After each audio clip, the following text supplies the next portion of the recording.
Here with Kelsey, my favorite player of the season, as everyone knows. What a comeback. What do you think about this comeback that you made?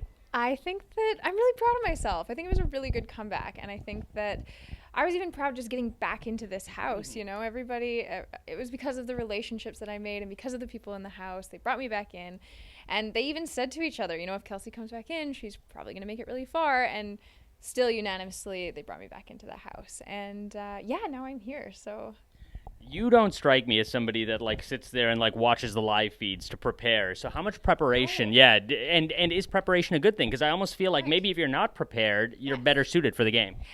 For me, I had to make that decision. I was like, I'm either going to watch every single season and memorize everything, or I'm going to watch the bare minimum, which I did. I watched a few episodes of season 1, which was great because Emmett was in it. And then, I'm like, I'm just going to go in with my own strategy, and I'm just going to, make this my own thing and make my own strategy. And it's sad because that's what my whole final speech was all about, was the fact that it was my strategy to come into this house and play with honesty and integrity and kindness and to be that positive person that people wanted to be around. And I just wanted to say, it's completely unorthodox strategy for the Big Brother house. But that's why I wanted to do it. I wanted it to be my own, and I wanted to prove to people that you could come in with a strategy like that and still make it this far in the game. Obviously, I'm sure that heading into the house, one of your strategies was let me mess with the boys, and obviously the feelings with Jared are real, but also there was a little bit of undertone with the brothers as well. Was this all part of the Kelsey manipulation?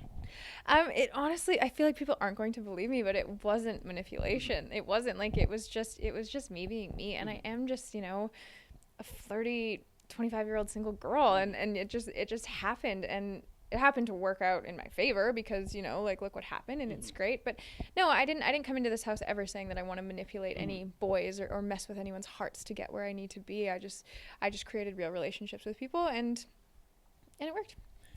The thing that killed me, and I think that this was a resounding theme for the whole season, is the fact that you made all these moves, but nobody really took ownership of it. Nobody went in the DR and said, "Oh, here's what I'm doing. I'm going to cut her. I'm going to cut Cassandra." Was that intentional? Was there a reason why you didn't go in there and sort of be the killer that we all think that you are? Yes, I know. I know, and I've thought that too, because after some DR sessions, I would leave and think man, I should have done it more like that. Mm-hmm. But you know what? No, I was honestly just being myself, and I was just going with my gut. And I think that I do have very good instinct in knowing what the right decision was, and that's kind of just what I was going with. And I was working through all of that on my own, and maybe it's just because I don't know the show, and so I wasn't really thinking I need to get out to Canada. This is what I'm thinking. I should have maybe done it a little bit better, but. Was there any part of you that credits LaVida? The information that she gave you, specifically about Mitch, I think really propelled your game. So how much do you credit LaVida for your rise all the way to the end game?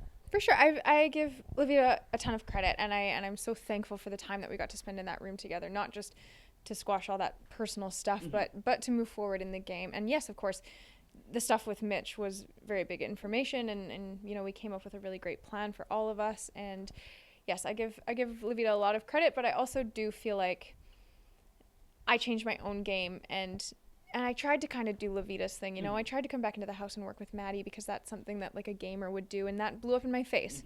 And that was the moment where I decided, you need to be smart and strategic, but you need to stick to the way you play this game. And so, yeah, 100% I give credit to LaVida, but also to myself. It seemed like the girls held a little bit of a vendetta against you right from the start. I remember they even talked about it. The pretty girl. Did you face that in the house, and do you face it in real life too? This sort of oh, she's just the pretty one, In the house for sure, and I thought it was really kind of sad. I thought that all of the girls in this house were so beautiful, and I was so willing to work with any and all of them. I wanted to have those girls in the house. You know what I mean? That first week, it was me outside in the backyard with the boys, and it was all of the other girls in the house in the HOH. And for me, it was really sad, because in my real life, no, I have tons of friends, and all of my friends are beautiful in every which kind of way. And so it was kind of very foreign to me, and especially because in my real life, if I was dealing with things like that, I just wouldn't put up with that stuff. I wouldn't let myself give any energy to those types of people. And in this house, it's day in and day out the same crap, and there's nothing you can do to get these girls to like you. Literally nothing you can do. So it was exhausting. It was honestly so exhausting, but there was also some really, really great people in the house, and you know what, it's fine if, you know, what doesn't kill you make you stronger. So And we're almost done. Was there any part of you that thought about maybe taking Tim to the end?